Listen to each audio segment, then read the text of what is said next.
Explain the circular flow of income in a simple economy with a diagram. അല്ലെങ്കിൽ to sector model ഇതൊക്കെ ചോദിക്കാറുണ്ട്.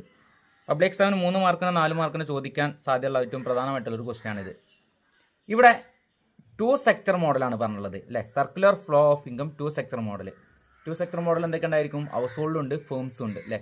അതായത് house hold അല്ലെങ്കിൽ കുടുംബങ്ങളും ഫേംസ് ഉൽപ്പാദക സ്ഥാപനങ്ങളാണ് ഉള്ളത്.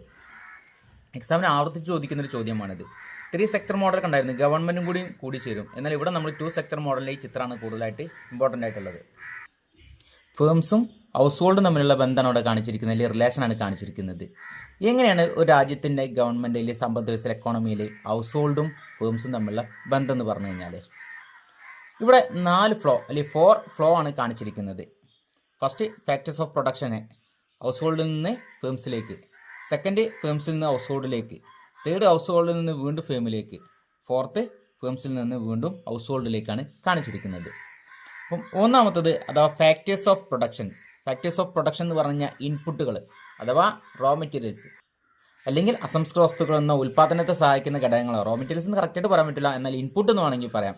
കാരണം എന്താണ്, ഒരു ഉൽപ്പാദനത്തെ സഹായിക്കുന്ന ഒരുപാട് ഘടകങ്ങളുണ്ട്. ഫാക്ടേഴ്സ് ഓഫ് പ്രൊഡക്ഷൻ അല്ലേ, അതായത് ഹൗസ് ഹോൾഡ് എന്ന് പറഞ്ഞാൽ അവിടെ കൂടുതലും ജനങ്ങളാണ്. ജനങ്ങളല്ലെങ്കിൽ എന്താണ്, കുടുംബങ്ങളാണ്. അവിടെ കുടുംബങ്ങളിൽ ഫേമിലേക്ക് എന്ത് കൊടുക്കും? ലാൻഡ് കൊടുക്കും അല്ലേ. ഫേം തുടങ്ങാൻ വേണ്ടി ലാൻഡ് കൊടുക്കും, ലേബർ അല്ലേ, തൊഴിലാളികൾ, ക്യാപിറ്റൽ മൂലധനം, എൻ്റർപ്രണർഷിപ്പ് അഥവാ ഷെയറുകൾ അല്ലെങ്കിൽ എന്താണ് അവിടെ പാർട്ണർഷിപ്പ് ഒക്കെ ഉണ്ടായിരിക്കും, ഓർഗനൈസേഷൻ എന്നൊക്കെ പറയാം. ഇതൊക്കെ അങ്ങോട്ട് ചെയ്തു കൊടുക്കുമ്പോൾ ഫേംസ് അതിന് പകരമായിട്ട് തിരിച്ചെന്ത് തരും? Factors of income, factors of production factors of income പ്രദാനം ചെയ്യും. എന്തൊക്കെയായിരിക്കും? റെൻറ്റ് അല്ലേ, ലാൻഡിന് എന്ത് കിട്ടും? റെൻറ്റ് കിട്ടും. ലേബറിന് എന്താ കിട്ടുക? വേജ്. ക്യാപിറ്റലിനോ? ഇൻട്രസ്റ്റ്. എൻ്റർപ്രണർഷിപ്പ് അല്ലെങ്കിൽ ഓർഗനൈസേഷൻ എന്ത് കിട്ടും? പ്രോഫിറ്റ് കിട്ടും. ഇതൊക്കെ ഫാക്ടേഴ്സ് ഓഫ് പ്രൊഡക്ഷൻ ഫേമിലേക്ക് കൊടുക്കുമ്പോൾ തിരിച്ച് ഫേം നിങ്ങട്ട് ഹൗസ് ഹോൾഡിലേക്ക് പ്രദാനം ചെയ്ത് കൊടുക്കും അല്ലെങ്കിൽ എന്താണ് നൽകും. എന്നാൽ ഹൗസ് ഹോൾഡ് എന്ത് ചെയ്യും? ഇതൊക്കെ ഇൻകമായിട്ട് കിട്ടുകയാണ് അല്ലെങ്കിൽ വരുമാനമാണ്, ഇൻകമാണ്. ഇതൊക്കെ കൈ വെച്ചുകൊണ്ട് അവിടെ നിൽക്കില്ല. പകരം എന്ത് ചെയ്യും? അത് അവരുടെ ആവശ്യങ്ങൾക്ക് വേണ്ടി ഉപയോഗിക്കും. പകരം എന്താണ് ചെയ്യുക? അവർ ആ പണമൊക്കെ ഫേംസിലേക്ക് തിരിച്ചു കൊടുക്കും. ഫേംസ് എന്ന് പറഞ്ഞാൽ നമ്മുടെ രാജ്യത്തുള്ള എല്ലാതരം ഫേമുകളും ഇതിൽ ഉൾക്കൊള്ളും. നമ്മുടെ രാജ്യത്തുള്ള എല്ലാ കുടുംബങ്ങളും ഇവിടെ ഒരൊറ്റ കുടുംബമായിട്ട് ഉൾക്കൊണ്ടിട്ടുള്ളത്. അപ്പം ചില ആളുകൾ ചില സ്ഥാപനങ്ങളിൽ ജോലി ചെയ്യും, എന്നാൽ കിട്ടിയ വരുമാനം മറ്റുള്ള സ്ഥാപനങ്ങളിൽ പോയിട്ട് സാധനം വാങ്ങാൻ വേണ്ടി ഉപയോഗിക്കും. അപ്പോൾ കിട്ടിയ ഇൻകം എന്ത് ചെയ്യും? Expenditure for goods and services, സാധന സേവനങ്ങൾക്ക് വേണ്ടി പണം ചെലവഴിക്കും. Expenditure for goods and services അല്ലേ, അതായത് സാധനങ്ങൾ ഗുഡ്സാണ് വാങ്ങാൻ വേണ്ടിയും അല്ലെങ്കിൽ എന്താ സർവീസിനൊക്കെ വേണ്ടിയൊക്കെ പണം ചെലവഴിക്കും. എന്നാൽ ഫേംസ് ഈ കിട്ടിയ പണം നിന്ന് അവർക്ക് തിരിച്ചെന്താണ് കൊടുക്കുക? Supply of goods and services, സാധനങ്ങൾ സേവനങ്ങൾ എന്താണ് സപ്ലൈ ചെയ്ത് കൊടുക്കും, പ്രദാനം ചെയ്ത് കൊടുക്കും. അവർക്ക് ആവശ്യമുള്ള സാധനങ്ങൾ കൊടുക്കും. അതായത് 4ാമത്തെ ഫ്ലോ അതായത് 4th ഫ്ലോ എന്ന് പറഞ്ഞു കഴിഞ്ഞാൽ ഫേംസിൽ നിന്ന് ഹൗസ് ഹോൾഡിലേക്കുള്ള വളരെ സിമ്പിളായിട്ടുള്ള ഭാഗമാണ്. എക്സാമിന് ആവർത്തിച്ച് ചോദിക്കുന്ന 3 മാർക്കിന് 4 മാർക്കിന് ക്വസ്റ്റ്യൻ ആണ്. അപ്പം ഈ ചിത്രം നിങ്ങൾ കാണാതെ മനസ്സിലാക്കി വെക്കണം, എന്തായാലും പഠിച്ചു പോകണം. പബ്ലിക് എക്സാമിന് ഈ ചോദ്യം എന്തായാലും വരും. Distinguish between revenue receipt and capital receipt with example. 2 മാർക്കിന് ചോദിക്കാറുണ്ട്, ഒരു പക്ഷേ 4 മാർക്കിന് 5 മാർക്കിന് ചോദ്യം വരാറുണ്ട്. Revenue receipt and capital receipt. എന്താണ് റവന്യൂ റെസിപ്റ്റ് എന്ന് പറഞ്ഞാൽ? The receipts which do not create liabilities or reduce government asset are called revenue receipt. ശരിക്കും ഗവൺമെൻറ് കിട്ടുന്ന ഇൻകാണ് അല്ലേ, അതായത് ഗവൺമെൻറ്റിന് ബാധ്യതകൾ ഉണ്ടാക്കണില്ല, ലയബിലിറ്റീസ് ഉണ്ടാക്കണില്ല. എന്നാൽ എന്താണ്, അതിൽ നിന്ന് ഗവൺമെൻറ് കിട്ടുന്ന വരുമാനമാണ്, അത് ഗവൺമെൻറ്റിന് ഇൻകമാണ്. The receipt which do not create liabilities or reduce government asset, government ആസ്തികൾ ഇല്ലാതാക്കുകയും ചെയ്യില്ല, ആർ കാൾഡ് റവന്യൂ റെസിപ്റ്റ്, അതായത് ഗവൺമെൻറ് കിട്ടുന്ന വരുമാനമാണ്. അത് പ്രധാനമായിട്ട് 2 രീതിയിലുണ്ട്, tax revenue and non tax revenue. Direct tax and tax revenue എന്ന് പറഞ്ഞാൽ ടാക്സ് ആയിട്ട് കിട്ടുന്നത്, നോൺ ടാക്സ് റവന്യൂ എന്ന് പറഞ്ഞാൽ ടാക്സ് അല്ലാത്ത രീതിയിൽ കിട്ടുന്നത്. ടാക്സ് റവന്യൂ തന്നെ 2 തരത്തിലുണ്ട്, direct tax and indirect tax. Tax is a compulsory payment by the people to the government without any quid pro quo എന്നാണ്. ഗവൺമെൻറ്റിലേക്ക് നിർബന്ധപൂർവ്വം അടക്കേണ്ട പണത്തെയാണ് നമ്മൾ ടാക്സ് എന്ന് പറയാം അല്ലേ, ഡയറക്റ്റ് ടാക്സ്. അതായത് ആരിലാണോ നികുതി ചുമത്തപ്പെട്ട് അയാൾ പോയിട്ട് ടാക്സ് അടക്കുകയാണ്. അതിന് എക്സാമ്പിൾ ഒരുപാട് നിങ്ങൾക്ക് അറിയാം അല്ലെ, ബിൽഡിംഗ് ടാക്സ്, ഇൻകം ടാക്സ്, പിന്നെന്താണ് വാഹനങ്ങൾക്ക് വരുന്ന നികുതികൾ, ഇങ്ങനത്തെ ഒരുപാട് തരത്തിലുള്ള നികുതികളുണ്ട്. ആരിലാണ് ചുമത്തപ്പെട്ട് അയാൾ നേരിട്ട് പോയി അടക്കുന്നതിനാണ് നമ്മൾ ഡയറക്റ്റ് ടാക്സ് എന്ന് പറയാം. എന്നാൽ ഇൻഡയറക്റ്റ് ടാക്സ് എന്ന് പറഞ്ഞു കഴിഞ്ഞാലോ, നമ്മളെല്ലാവരും ഇൻഡയറക്റ്റ് ടാക്സ് അടക്കുന്നുണ്ട്. നമ്മൾ കടയിൽ പോയി എന്താണ് സാധനങ്ങളൊക്കെ വാങ്ങുമ്പോൾ അതിന് നിശ്ചിത നികുതി കൊടുക്കുന്നുണ്ട്. നമ്മൾ തിയേറ്ററിൽ പോയി ടിക്കറ്റ് എടുക്കുന്ന സമയത്ത് അതിന് സർവീസ് ടാക്സ് ഈടാക്കുന്നുണ്ട്. മൊബൈലിൽ റീചാർജ് ചെയ്യുന്ന സമയത്ത് സർവീസ് ടാക്സ് ഈടാക്കുന്നുണ്ട്. അപ്പോൾ അതൊക്കെ നമ്മളെല്ലാം അടക്കേണ്ട, പകരം മറ്റുള്ള ആൾ അടക്കേണ്ട പണത്തെ നമ്മളിൽ നിന്ന് അവർ ഈടാക്കുകയാണ് ചെയ്യുക. അപ്പം ഇതിനെയാണ് നമ്മൾ ഇൻഡയറക്റ്റ് ടാക്സ് എന്ന് പറയുന്നത്. ഇനി നോൺ ടാക്സ് റവന്യൂ, ടാക്സ് അല്ലാത്ത രീതിയിൽ ഗവൺമെൻറ് കുറച്ച് വരുമാനം കിട്ടുന്നത്. ഏതാണ്? ഫീസായിട്ട് ഫൈനായിട്ടൊക്കെ. ഇപ്പം നമ്മൾ വാഹനങ്ങൾ ഓടിക്കുകയാണെങ്കിൽ ഹെൽമെറ്റ് മറ്റും ഇല്ലെങ്കിൽ എന്താണ് അവിടെ പോലീസുകാർ പിടിച്ചിട്ട് അതിന് നമ്മളൊന്ന് പണം ഈടാക്കും. അത് എന്താണ് ഫൈനായിട്ട് നമ്മൾ കിട്ടുന്നതാണ്. അത് ഗവൺമെൻറ്റിലേക്ക് പോവാണ്. പിന്നെ ടോളൊക്കെ നിങ്ങൾ കണ്ടിട്ടുണ്ടായിരിക്കും. അതായത് റോഡ് സൈഡിലൊക്കെ എന്താണ് പുതിയ റോഡിന് പണി കഴിഞ്ഞാൽ അല്ലെങ്കിൽ പുതിയ ബ്രിഡ്ജിൻ്റെ ഒക്കെ പണി കഴിഞ്ഞ സമയത്ത് അവിടെ ടോൾ പിരിക്കുന്നത് കണ്ടിട്ടുണ്ടായിരിക്കും. അതൊക്കെ ഗവൺമെൻറ്റിലേക്ക് പോകുന്ന പണമാണ്. അതൊക്കെ നോൺ ടാക്സ് റവന്യൂ, ഫീസായിട്ട് ഫൈനായിട്ടൊക്കെ ഗവൺമെൻറ്റിലേക്ക് കൊടുക്കുന്നത്. പിന്നെ റവന്യൂ റെസിപ്റ്റ് എന്ന് പറഞ്ഞു കഴിഞ്ഞാൽ ഗവൺമെൻറ് കിട്ടുന്ന വരുമാനമാണ്. ഗവൺമെൻറ് യാതൊരു ബാധ്യതയും ഉണ്ടാക്കുന്നില്ല. എന്നാൽ രണ്ടാമത്തെ ക്യാപിറ്റൽ റെസിപ്റ്റ്. ക്യാപിറ്റൽ റെസിപ്റ്റ് അഥവാ നമ്മൾ മൂലധന വരുമാനം എന്നൊക്കെ പറയാറുണ്ട്. Capital receipts are those that create liabilities. Government ബാധ്യത ഉണ്ടാക്കുന്നുണ്ട്. Or reduce the asset, government ആസ്തികൾ കുറയ്ക്കുകയും ചെയ്യും. ഓഫ് ദി ഗവൺമെന്റിന്റെ ബാധ്യതകൾ ഉണ്ടാക്കുകയും ഗവൺമെന്റ് ആസ്തികൾ കുറക്കുന്നതുമായിട്ടുള്ളതിനെയാണ് വരുമാനങ്ങളെയാണ് നമ്മൾ മൂലധന വരുമാനം അഥവാ ക്യാപിറ്റൽ റെസിപ്റ്റ് എന്ന് പറയുന്നത്. ലോൺ എടുക്കുക, അല്ലെ ഗവൺമെന്റ് മറ്റുള്ള ഗവൺമെന്റുകളിൽ നിന്നോ അല്ലെങ്കിൽ സാമ്പത്തികമായിട്ടുള്ള ആളുകളിൽ നിന്നോ ലോൺ എടുക്കാറുണ്ട്. ഡിസ്ഇൻവെസ്റ്റ്മെന്റ് നടത്തുക, പ്രൊവൈഡ് അസറ്റ്, അല്ല ആസ്തികൾ വിൽക്കുക. ഗവൺമെന്റിൽ എന്തെങ്കിലും സാമ്പത്തികമായിട്ട് ആവശ്യങ്ങൾ വരികയാണെങ്കിൽ ഗവൺമെന്റ് അസറ്റുകൾ ഇറക്കും, അടിച്ചിറക്കും. അപ്പോൾ അത് എന്താണ് ജനങ്ങൾ വാങ്ങുകയോ അല്ലെങ്കിൽ മറ്റുള്ളവരൊക്കെ വാങ്ങുമ്പോൾ ഭാവിയിൽ അത് പലിശ അടക്കം തിരിച്ചു കൊടുക്കേണ്ടി വരുള്ളൂ. അപ്പോൾ ഗവൺമെന്റ് കിട്ടുന്ന വരുമാനമാണെങ്കിൽ പോലും ഭാവിയിൽ എന്താണ് അത് തിരിച്ചടക്കണം. അതായത് ഗവൺമെന്റ് വിടുന്ന ബാധ്യതയാണ്, ലയബിലിറ്റീസ് ആണ്. അപ്പോൾ നമ്മൾ റവന്യൂ റെസിപ്റ്റും ക്യാപിറ്റൽ റെസിപ്റ്റും എന്താണെന്ന് പറഞ്ഞു കഴിഞ്ഞു. ചിലപ്പം എക്സാമിന് 4 എക്സാമ്പിൾ തന്നിട്ട് അത് ഏതാണ് റവന്യൂ റെസിപ്റ്റ് ഏതാണ് ക്യാപിറ്റൽ റെസിപ്റ്റ് ഏതാണ് അത് എന്താണ് തരംതിരിക്കാൻ വേണ്ടി പറയാറുണ്ട്. അപ്പം ചോദ്യങ്ങൾ എങ്ങനെ ചോദിക്കാം. Explain any 2 reasons why GDP cannot be considered as an index of the welfare of the people of a country. അതായത് GDP എപ്പോഴും ജനങ്ങളുടെ ക്ഷേമമായിട്ട് നമുക്ക് പരിഗണിക്കാൻ പറ്റില്ല. അതായത് 2 കാരണങ്ങളാണ് പറഞ്ഞത്. ഇപ്പം നമ്മുടെ രാജ്യത്തിൻ്റെ GDP വർദ്ധിച്ചാൽ ദേശീയ വരുമാനം വർദ്ധിച്ചു കഴിഞ്ഞാൽ ജനങ്ങൾക്ക് വെൽഫെയർ ഉണ്ടാവും, ജനങ്ങൾക്ക് ക്ഷേമം ഉണ്ടാവും. എന്നാൽ എല്ലായ്പ്പോഴും അങ്ങനെ സംഭവിക്കണം എന്നില്ല എന്നാണ് പറഞ്ഞത്. അതിൻ്റെ 2 കാരണങ്ങളാണ് പറഞ്ഞത്. അപ്പം 2 കാരണങ്ങളാണെങ്കിൽ ചിലപ്പോൾ എന്താണ് ഇവിടെ പ്രധാനമായിട്ടും നമ്മൾ 4 റീസൺസ് പഠിക്കേണ്ടത്, അല്ലെങ്കിൽ 4 റീസൺസ് പഠിക്കേണ്ടത്. എക്സാമിന് എന്തായാലും 4 മാർക്കിന് 5 മാർക്കിനൊക്കെ വരുന്ന ഒരു പ്രധാനമായിട്ടുള്ള ക്വസ്റ്റ്യൻ ആണ്. GDP and it's growth cannot be considered an indicator of development, അല്ലേ? അതായത് GDPയുടെ വളർച്ച ഒരിക്കലും ഒരു രാജ്യത്തിൻ്റെ വികസനവുമായി നമുക്ക് ബന്ധപ്പെടുത്തി പറയാൻ സാധിക്കില്ല. അതിന് പ്രധാനമായിട്ടുള്ള 4 റീസൺസ് ഇവിടെ പറയുന്നുണ്ട്. Inequality in the distribution of income, അതായത് വരുമാന വിതരണത്തിൽ അസമത്വം എന്നൊക്കെ പറയാറുണ്ട്. അപ്പം ചില വ്യക്തികളുടെ വരുമാനം ഇൻക്രീസ് ചെയ്തെന്ന് വിചാരിക്കുക. Along with the increase in GDP, inequalities in income may occur, even if majority does not experience any increase in income. ചില ആളുകളുടെ വരുമാനം കൂടിയാൽ പോലും GDP വർദ്ധിക്കും. എന്നാൽ മെജോറിറ്റി ആളുകൾ വരുമാനം കൂടണമെന്നുണ്ടോ? ഇല്ല. ഇപ്പോൾ നമ്മുടെ രാജ്യത്തിലെ കോർപ്പറേറ്റുകൾ അദാനി, അംബാനിക്ക് ഇവരൊക്കെ ബിസിനസ് ഇങ്ങനെ വളർന്നുകൊണ്ടേയിരിക്കുകയാണ്. അപ്പോൾ ഇവരുടെ ഇൻകം വർദ്ധിക്കുകയാണ്. ഇവരുടെ ഇൻകം നമ്മുടെ രാജ്യത്തിൻ്റെ നാഷണൽ ഇൻകത്തിലേക്ക് നമ്മൾ ആഡ് ചെയ്യും. അപ്പോൾ രാജ്യത്തുള്ള എല്ലാ ജനങ്ങളുടെയും ഇൻകം കൂട്ടിയിട്ടാണ് നാഷണൽ ഇൻകം കണക്കാക്കുക. അപ്പോൾ ഇവരുടെ ഇൻകം വർദ്ധിച്ചാൽ പോലും രാജ്യത്തിൻ്റെ നാഷണൽ ഇൻകം ഇൻക്രീസ് ചെയ്ത പോലെ തോന്നാം. എന്നാൽ അവിടെ ഒരുപാട് ആൾക്കാർ അൺഎംപ്ലോയ്മെൻ്റ് ആയിട്ടും പോവർട്ടി ആയിട്ടും ജീവിക്കുന്ന ഒരുപാട് ആൾക്കാരുണ്ട്, തൊഴിലില്ലാത്ത രീതിയിൽ ജീവിക്കുന്ന ആളുകളുണ്ട്. അപ്പം സ്വാഭാവികമായിട്ടും എന്ത് ചെയ്യും, അതൊരു പ്രധാനമായിട്ടുള്ള അതിന് കാരണമാണ്. അതാണ് inequality in the distribution of income എന്ന് പറയുന്നത്. ഇനി GDP and non monetary exchange. എന്താ GDP and non monetary exchange എന്ന് പറഞ്ഞാൽ many of the non monetary exchange are not include in the GDP, അല്ലേ? For example, the service rendered by ഹൗസ് വൈഫ്സ് are not included in GDP. നമ്മുടെ രാജ്യത്ത് എല്ലാ ജനങ്ങൾക്കും തൊഴിലുണ്ടായി കഴിഞ്ഞാൽ സ്വാഭാവികമായിട്ടും രാജ്യത്തിന് GDP വർദ്ധിക്കും, അല്ലെങ്കിൽ GDP ഇൻക്രീസ് ചെയ്യും. എന്നാൽ രാജ്യത്തുള്ള എല്ലാ ജനങ്ങളും തൊഴിലുണ്ടായെന്ന് വെച്ചിട്ട് GDP വർദ്ധിക്കണമെന്നില്ല. അതിന് പ്രധാനമായിട്ട് കാണുന്നത് ഹൗസ് വൈഫ്, അല്ലേ?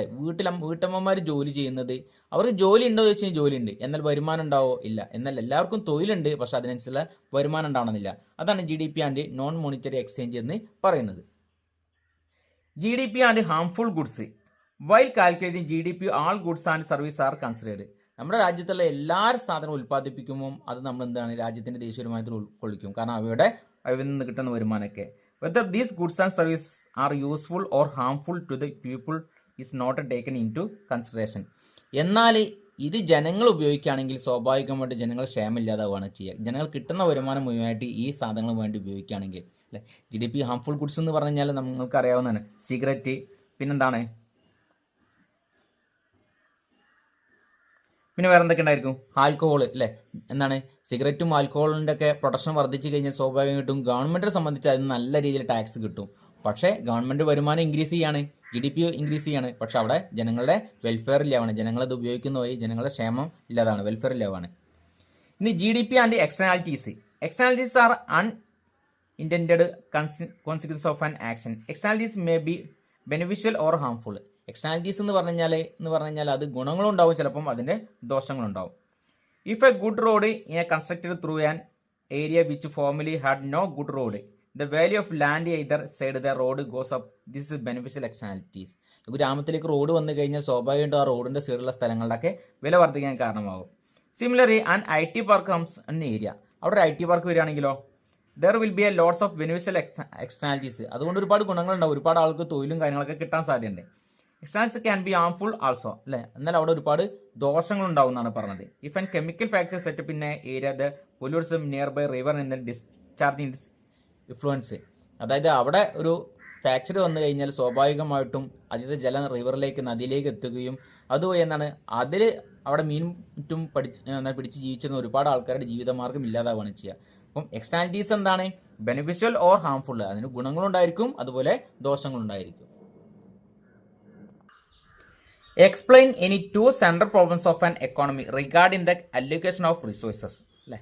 അതായത് സെൻട്രൽ പ്രോബ്ലംസ് ഏതാണെന്ന് പറഞ്ഞത്. പ്രധാനമായിട്ടും 3 തരത്തിലുള്ള സെൻട്രൽ പ്രോബ്ലംസ് ഉണ്ട്, അല്ലേ? ഒരു സമ്പദ് വ്യവസ്ഥയുടെ അടിസ്ഥാന സാമ്പത്തിക പ്രശ്നങ്ങൾ എന്നൊക്കെ പറയാറുണ്ട്. എക്സാമിന് ആവർത്തി ചോദിക്കുന്ന ഒരു ചോദ്യമാണിത്. അപ്പോൾ പ്രധാനമായിട്ടും ഒന്നാമത് what to produce and what quantities, how to produce, for whom to produce, ഇങ്ങനെ 3 തരത്തിലുണ്ട്. അപ്പം എന്താണ് what to produce and what quantities എന്ന് പറഞ്ഞു കഴിഞ്ഞാൽ, every society wants thousands of goods and services. എല്ലാ സൊസൈറ്റിക്കും ആയിരക്കണക്കിന് സാധനങ്ങളും സേവനങ്ങളും ആവശ്യമാണ്. സിൻസ് റിസോഴ്സസ് ആർ സ്കേസ്, എന്നാൽ വിഭവങ്ങൾ ലഭ്യമല്ല, അല്ലേ? അതാണ് നമ്മുടെ രാജ്യത്തിന് പ്രധാനമായിട്ടുള്ള പ്രശ്നം, അല്ലേ? അതായത് resources R scarce, all these goods and service cannot be produced. നമ്മുടെ രാജ്യത്തിന് ആവശ്യമുള്ള എല്ലാം നമുക്ക് ഉൽപ്പാദിപ്പിക്കാൻ സാധിക്കില്ല. Therefore what type of good should be produced. അങ്ങനെയാണെങ്കിൽ ഏത് തരത്തിലുള്ള ഉൽപ്പന്നമാണ് ഉൽപ്പാദിക്കണം നമ്മൾ ആദ്യം തീരുമാനിക്കണം. അപ്പം നമ്മുടെ രാജ്യത്ത് എന്ന് പറഞ്ഞു കഴിഞ്ഞാൽ ആയിരക്കണക്കിന് സാധനങ്ങളും സേവനങ്ങളും ആവശ്യമാണ്. എന്നാൽ ഇവിടെ റിസോഴ്സ് ആർ സ്കേസ് എന്ന് പറഞ്ഞു കഴിഞ്ഞാൽ ലിമിറ്റഡ് റിസോഴ്സ് അല്ലെങ്കിൽ റിസോഴ്സ് ആർ സ്കേസ് എന്ന് പറയാം. വിഭവങ്ങൾ വളരെ പരിമിതമാണ്, ലഭ്യമല്ല, അല്ലെങ്കിൽ വിഭവങ്ങൾ വളരെ കുറച്ചുള്ളൂ. അതുകൊണ്ട് നമ്മുടെ രാജ്യം തീരുമാനിക്കണം രാജ്യത്തിന് എന്താണ് ആദ്യം വേണ്ടത്. പ്രധാനമായിട്ടും അതിൽ നിന്ന് 2 തിരഞ്ഞെടുക്കുകയാണെങ്കിൽ അതിൽ ഏതിനായിരിക്കും നമ്മൾ കൂടുതൽ പ്രാധാന്യം കൊടുക്കുക? Food or defence, education or entertainment, അല്ലേ? ജനങ്ങൾ പട്ടിണി ദാരിദ്ര്യമാണെങ്കിൽ അവിടെ ഫുഡിനായിരിക്കും പ്രാധാന്യം കൊടുക്കേണ്ടത്. എന്നാൽ ഒരു വാറും കാര്യങ്ങളൊക്കെ വരികയാണെങ്കിൽ അവിടെ ഡിഫൻസിന് പ്രാധാന്യം കൊടുക്കണം, എഡ്യൂക്കേഷന് കൊടുക്കണം, എൻ്റർടൈൻമെൻറ്റ് കൊടുക്കണം. ഇതൊക്കെയാണ് നമ്മുടെ രാജ്യം തീരുമാനിക്കുന്നത്. അതാണ് what to produce and what quantities എന്ന് പറഞ്ഞാൽ. എന്ത് ഉൽപ്പാദിപ്പിക്കണം എന്നത് കഴിഞ്ഞതിന് ശേഷം അതിന് അളവും കൂടി തീരുമാനിക്കണം. കാരണം രാജ്യത്തിന് ആവശ്യമുള്ള അത്ര നമ്മൾ ഉൽപ്പാദിപ്പിച്ചാൽ മതി. അതിനേക്കാൾ കൂടുതലാണെങ്കിൽ പ്രൊഡ്യൂസ് ചെയ്ത് കഴിഞ്ഞാൽ അത്രയും ഇൻകം നമ്മളെ വരുമാനം നമുക്ക് എന്താണ് നഷ്ടപ്പെടുകയാണ് ചെയ്യുക. And second one is how to produce, which implies method of technique of production are to be used. ഇത് പ്രധാനമായിട്ട് പറയുന്നത് ഹൗ ടു പ്രൊഡ്യൂസ് എന്നതുകൊണ്ട് അർത്ഥമാക്കുന്നത് ഏത് രീതിയിൽ ഏത് ടെക്നിക്ക് ഉപയോഗിച്ചുള്ള പ്രൊഡക്ഷനാണ് എന്നാണ് പറഞ്ഞിട്ടുള്ളത്. Labour intensive technique and capital intensive technique. അവിടെ തൊഴിലാളികൾക്ക് പ്രാധാന്യം കൊടുക്കണോ അല്ലെങ്കിൽ മൂലധനത്തിന് പ്രാധാന്യം കൊടുക്കണോ? അപ്പം നമ്മുടെ രാജ്യത്ത് സ്വാഭാവികമായിട്ടും ജനങ്ങൾക്ക് ആർക്കും തൊഴിലില്ല, എല്ലാവരും എന്താണ് അൺഎംപ്ലോയ്മെൻ്റ് ആയിട്ട് നിൽക്കുകയാണ്. ആ സമയമാണെങ്കിൽ നമ്മുടെ തൊഴിലാളികൾക്ക് എന്താണ് തൊഴിലിന് കൂടുതൽ പ്രാധാന്യം കൊടുക്കണം. അപ്പം നമ്മൾ ലേബർ ഇൻറ്റൻസീവ് ടെക്നിക്കാണ് ഉപയോഗിക്കുന്നത്. അതായത് more labour and less capital, technology കുറവും കൂടുതൽ തൊഴിലാളികളെ നമ്മൾ പരിഗണിക്കണം. രണ്ടാമത് ക്യാപിറ്റൽ ഇൻറ്റൻസീവ് ടെക്നിക്ക് ആണെങ്കിൽ പെട്ടെന്ന് നമ്മുടെ രാജ്യം ഉൽപ്പാദിപ്പിക്കണം, അല്ലെങ്കിൽ ജനങ്ങൾക്ക് പട്ടിണി ദാരിദ്ര്യമാണ്, ജനങ്ങൾക്ക് എല്ലാവർക്കും ഭക്ഷണം കൊടുക്കണം, അല്ലെങ്കിൽ മറ്റെന്തെങ്കിലും കാര്യങ്ങൾക്ക് അല്ലെ കൂടുതൽ പ്രൊഡക്ഷൻ നടക്കണം. അങ്ങനെയാണെങ്കിൽ നമ്മൾ ക്യാപിറ്റൽ ഇൻറ്റൻസീവ് ടെക്നിക്കാണ് ഉപയോഗിക്കുക. More capital and less labour, ഇതാണ് ക്യാപിറ്റൽ ഇൻറ്റൻസീവ് ടെക്നിക്ക് എന്ന് പറഞ്ഞു കഴിഞ്ഞാൽ.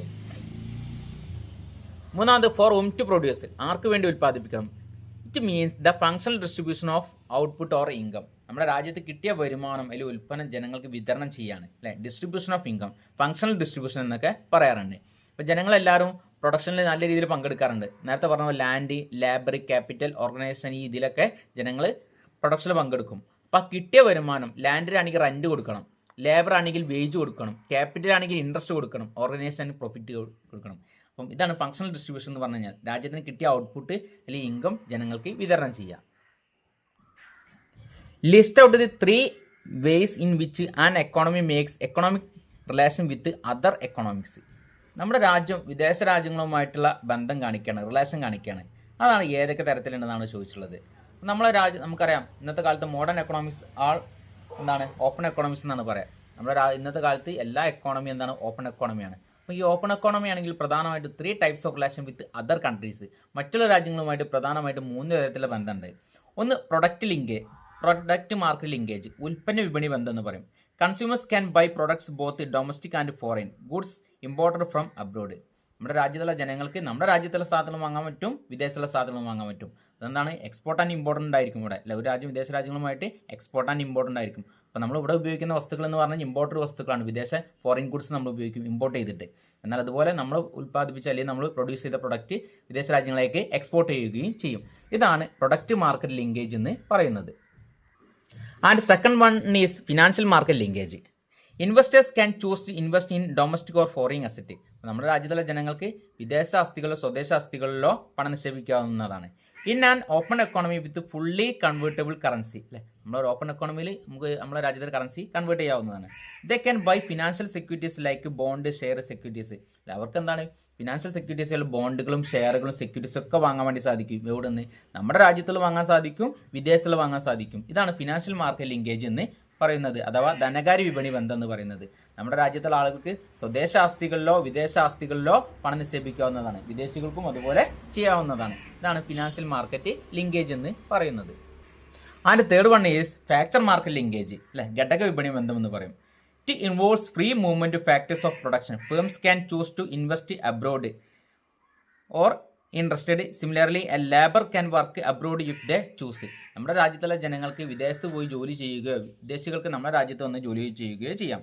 അതുപോലെ തന്നെ നമ്മുടെ രാജ്യത്തുള്ള ആളുകൾക്ക് വിദേശത്ത് പോയി സ്ഥാപനങ്ങൾ ഉണ്ടാകും, വിദേശികൾക്ക് നമ്മുടെ രാജ്യത്ത് വന്നും സ്ഥാപനങ്ങൾ നിർമ്മിക്കാനുള്ള പൂർണ്ണ സ്വാതന്ത്ര്യം ഉണ്ടായിരിക്കും. അതൊക്കെ ഫാക്ടർ മാർക്കറ്റ് ലിങ്കേജിന്റെ ഭാഗമായിട്ടാണ്.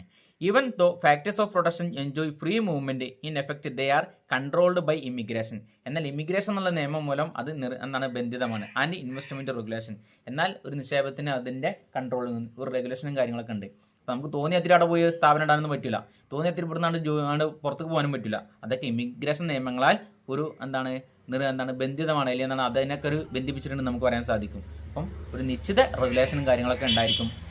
എക്സ്പോർട്ടാണെങ്കിലും ഇമ്പോർട്ടാണെങ്കിലും അതുപോലെ വിദേശത്ത് പോയി ജോലി ചെയ്യുകയാണെങ്കിൽ വിദേശത്ത് നമ്മൾ അവിടെ പോയി സ്ഥാപനങ്ങൾ ഉണ്ടാക്കുകയാണെങ്കിലും ഇതിനൊക്കെ നിയന്ത്രണം ഉണ്ട് എന്നാണ് നമുക്ക് മനസ്സിലാക്കാൻ സാധിക്കേണ്ടത്. എക്സാമിന് ആവർത്തിച്ച് ചോദിക്കുന്ന പ്രധാനമായിട്ടുള്ള ചോദ്യങ്ങളാണ് ഇവിടെ നമ്മൾ പറഞ്ഞിട്ടുള്ളത്.